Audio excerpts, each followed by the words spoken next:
Mentioning about the history of tea in Kenya, you cannot leave behind Limuru Highlands that occupies an area of 133 square kilometers, which involves 4 regions of Shianda, Red Hill, Kentimere and Tigoni. During our visit to the plantation, we were welcomed by a group of women who formed an association of their own. And now, over 3 years, they have been packaging their own tea. We are packing about three years ago, and the reason why we started packing is because, you know, the farmer works very hard, and at the end of the day, the farmer cannot even afford to buy the tea. So to be able to get income to sustain ourselves and our families, that's how we came about the idea of packing the tea, so that when we add value, we pack, we are able to sell the tea and get some income. We grow the tea and we take it to the factory, and the factory is the one that gets recognition. So us as farmers, we came up with the idea of packing our tea so that even us, we can be recognized as farmers. And that's why we have branded our tea, so that it comes out, this is Riera Farm, it comes out with the name Riera Tea. Having packed their tea, their main quest is on a chance to value add their tea, since they believe that the best is produced from this place. And by doing so, there will be an additional coin on their pockets. We would really appreciate that, because that would enhance or give us an upper hand in penetrating the market and in selling our tea. That would be very, very good. We come from an area that has a fantastic tea which is of high value, which is used by other traders to value add their tea, which is low quality.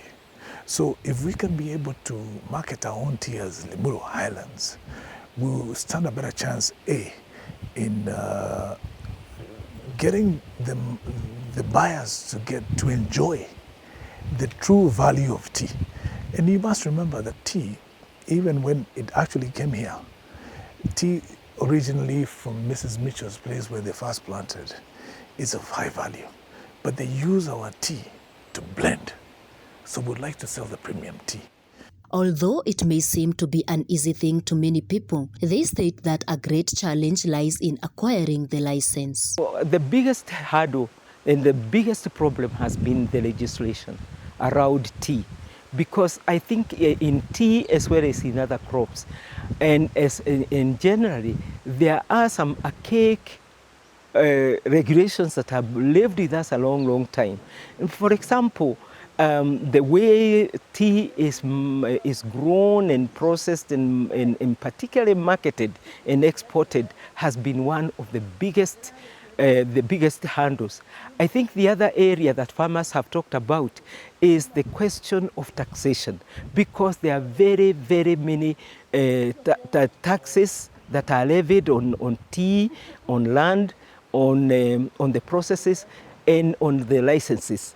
So it has been a big hurdle, to get enterprises going.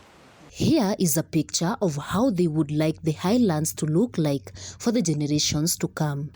The aim is to make Limuru Highlands a center for beauty, conservation, preservation, and productive. And in addition to selling tea, we want to sell Limuru Highlands, because Limuru Highlands is one of the most beautiful places on earth. So we want people to take our tea, drink it, and then get curious enough to know where that tea is grown, so that they can come. We take them around our farms, we take them to see the beauty of our area, and we bring them to Kenya to see the beauty of our country. So we have big dreams about branding Limuru Highlands. We want to brand Limuru Highlands as a destination of beauty, of productivity, and of creativity, of conservation. For many years, tea farmers have been complaining over the high cost of production, having employees relying on them, thus nothing is left on their pockets. Mass cost of production is very high, because if you compare the amount of money that one spends from the time the tea is planted to the time it's ready for being picked so that you can bring something to the farmer, it's a long time.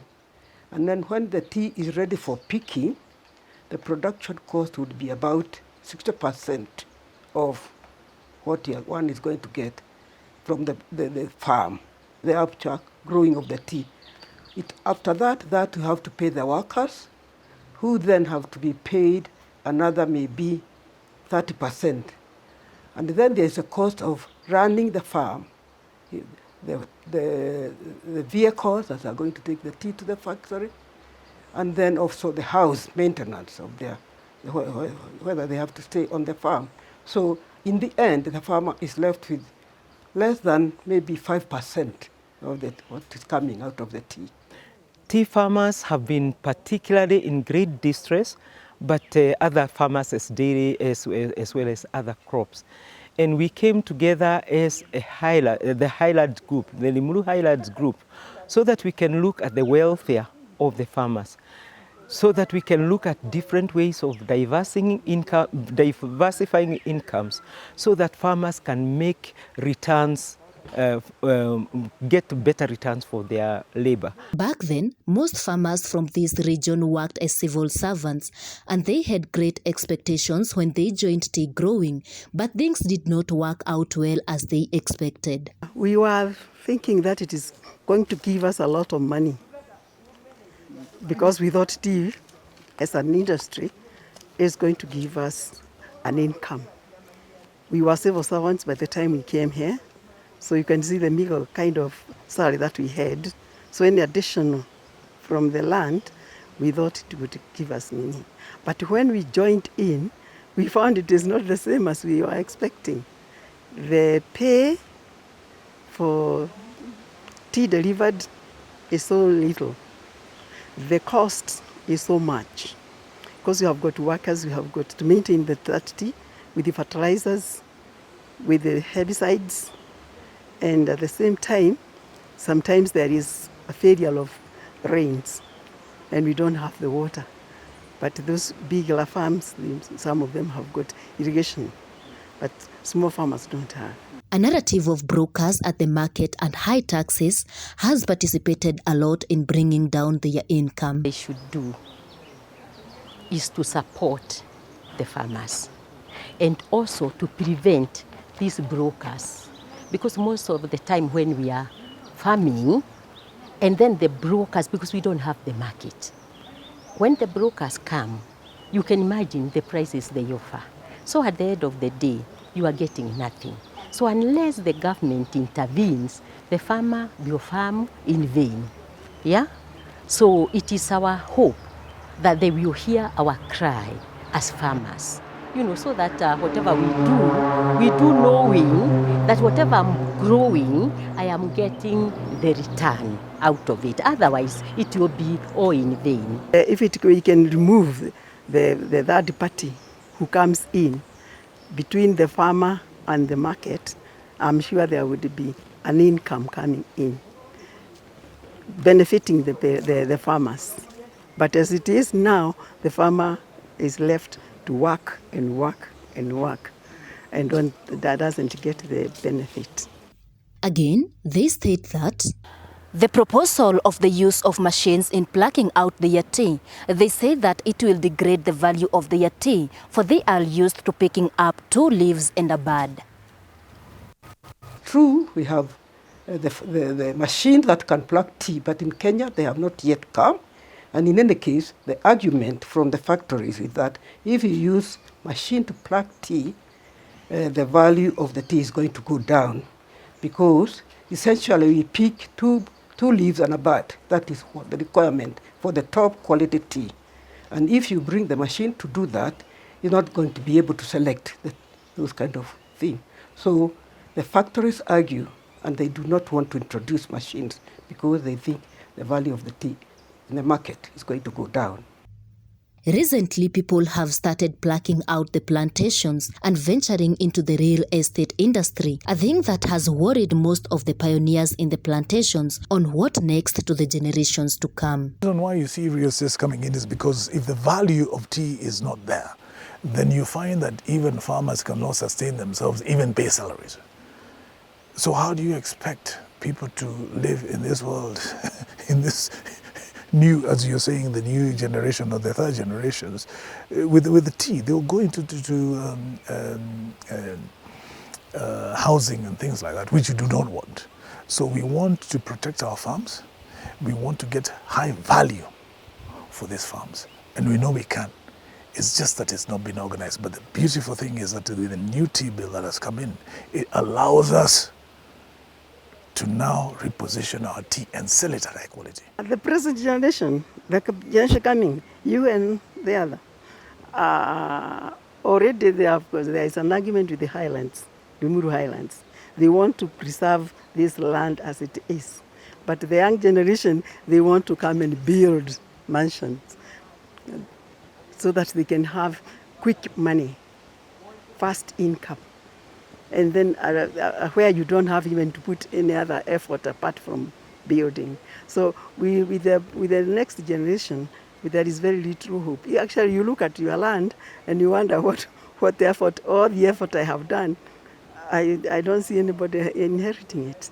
I see somebody with a bulldozer come and remove everything. Because actually, with the present kind of labor industry, they might not be able to sustain themselves.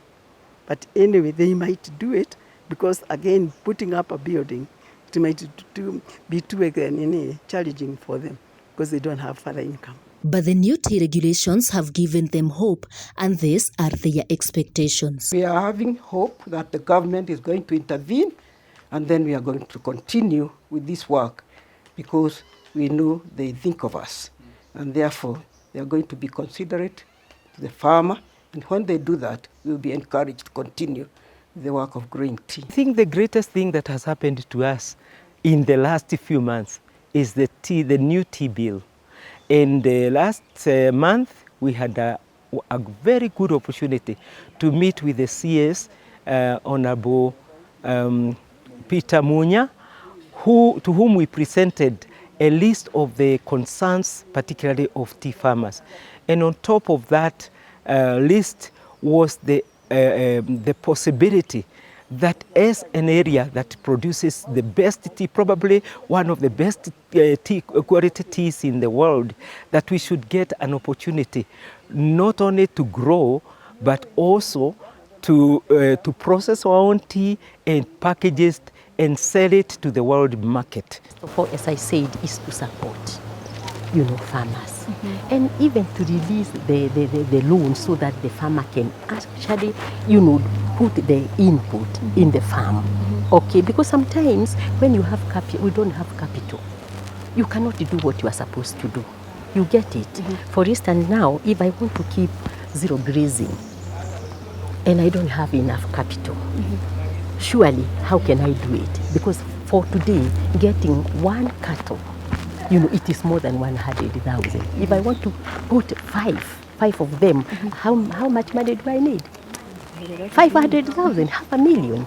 So they need to help the farmers so that whatever they do, they get something. Gabriel Kago, a member of parliament at Githunguri and who sits in the Agriculture Committee at the National Assembly, says that the bill will benefit the farmers and the government should take action on those who are opposing the bill. No, we passed a bill in parliament which had originated from the Senate. That bill was brought by Alon Cheliot, the senator from Nandi County. That bill, we involved all the stakeholders, the tea stakeholders, including IATA, who have gone to the court to say that those regulations are not favoring them. Yes, they may not favor the business people, they may not favor the cartels, but is the bill, are the regulations favoring the farmer to pocket their money from the tea? The question, yes, it is favoring our farmers. Our farmers are going to earn more than any other time before. And therefore, IATA, that is East African Tea Traders Association, going to the court because of the regulation is taking us back to to the problems that the farmers, the tea farmers in this country have been going through. If I have any authority, I would tell the court not even to listen to IATA, not to listen to the East African Tea Traders Association, because I sit in Agriculture Committee, and I remember very, very well, my committee, Agriculture Committee, we went to Mombasa. We engaged IATA, or East African Tea Traders Association, and they accepted. So this fight of back and forth is not acceptable. They say that every time is tea time. And if the plantations are preserved by making sure the farmer gets something from their produce, the history will be detained. The expectations of the farmers from the new tea regulations and reforms is that they are going to earn an extra coin in their pockets and that the history of tea will remain as it were in the older days.